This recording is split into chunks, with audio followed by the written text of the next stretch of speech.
আজকে আমরা যাচ্ছি কল্পতরুর উৎসবে। যেহেতু 1লা জানুয়ারি আজকে, তো আজকে কল্পতরুর উৎসব হয়।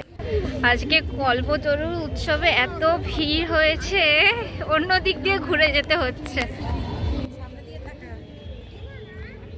প্রতি বছর কল্পতরুর উৎসবটি 1লা জানুয়ারি দিন হয়ে থাকে। আমাদের এখানে গঙ্গার ঘাট রয়েছে, সেখানে শিব মন্দির রয়েছে, কালী মন্দির রয়েছে, তাছাড়াও বজরংবলী থেকে শুরু করে অনেক ঠাকুরের মন্দির রয়েছে। তো সেখানেই অনুষ্ঠানটা হয়। প্রচুর দর্শনার্থী আসে। এবছর আগের বারের থেকেও বেশি দর্শনার্থী এসছে। যেই রাস্তা দিয়ে আমাদের যাওয়ার কথা সেই রাস্তা দিয়ে আমরা যেতে পারছি না, তার কারণ হলো ওখানে প্রচণ্ড পরিমাণে জ্যাম হয়ে রয়েছে। সেই কারণে পাশ থেকে একটা রাস্তা ছিল, ইটভাটার দিক দিয়ে যেতে হবে। তো এখানে দেখতে পাচ্ছ প্রচুর পরিমাণে ইট রয়েছে, সেখানে সবাই গিয়ে আবার ছবিও তুলছে। তো আমরা এই রাস্তাটা দিয়েই যাচ্ছি।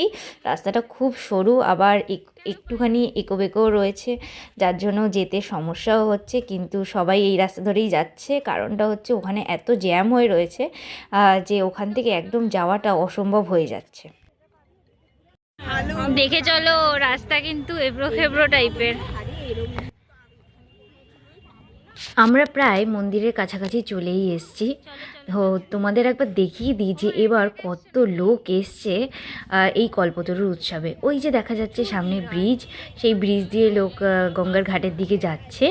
আমরা আসলাম ইটভাটার ওখান থেকে, কারণ হচ্ছে ওইখানে দেখতেই পাচ্ছ, তোমাদের এইমাত্র দেখালাম যে কত লোক ওখানে প্রবেশ করছে, যার জন্য আমাদের যেতেও সমস্যা হচ্ছে।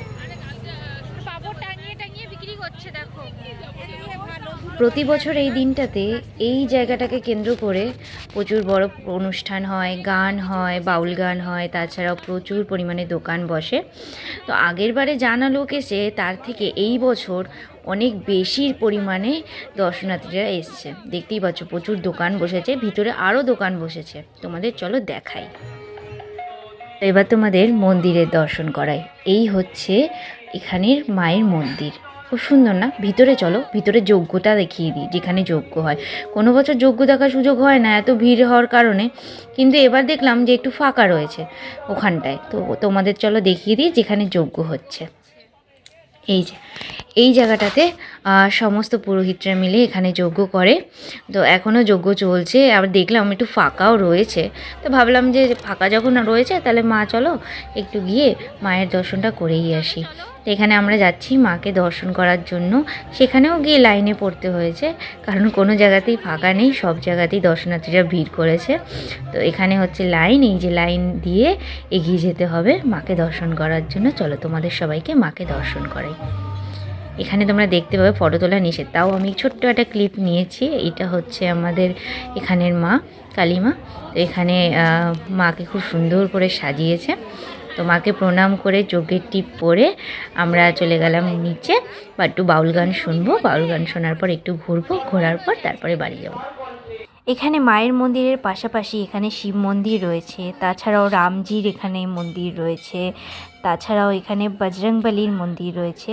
মানে একটা মন্দিরের মধ্যে সমস্ত ঠাকুরগুলোকে এখানে স্থাপন করা হয়েছে। এই মন্দিরটা খুব বেশি পুরনো নয়, এই ধরো 1 থেকে 1.5 বছর হয়েছে এই মন্দিরটা তৈরি হয়েছে শিব মন্দিরের পাশাপাশি। তো এখানে আমি একটা ছোট্ট একটা ভিডিও করলাম যাতে সবাইকে তোমাদের দেখাতে পারি। এখানে বজরংবলীর মূর্তিটা রামজির মূর্তির ঠিক পাশেই রয়েছে। খুব সুন্দরভাবে মূর্তিটাকে স্থাপন করা হয়েছে। আর এখানে কিন্তু একটা ঠাকুমা বসেছিল গোপুসোনাকে নিয়ে, গোপুসোনার হাতে চকলেট ছিল, তিনি আবার সেই চকলেটটা নিয়ে অন্য একটা বাচ্চাকে দিয়ে দিল। মেলাতে প্রচুর দোকান বসেছে, প্রচুর খেলনার দোকান বসেছে, দোলনা বসেছে, মানে অনেক লোক এসছে আজকের দিনে। তো খুব একটা বেশি আর ঘোরাঘুরি করলাম না, এবার যাব হচ্ছে বাড়ি। তো আশা করি আজকের ভিডিওটা তোমাদের সবার ভালো লেগেছে। আগামী দিনে যাতে আরও ভালো ভালো ভিডিও তোমাদের উপহার দিতে পারি, তার জন্য চ্যানেলটাকে সাবস্ক্রাইব করো, লাইক করো, কমেন্ট করো, আর জানিও আজকের ভিডিওটা তোমাদের কীরকম লাগলো।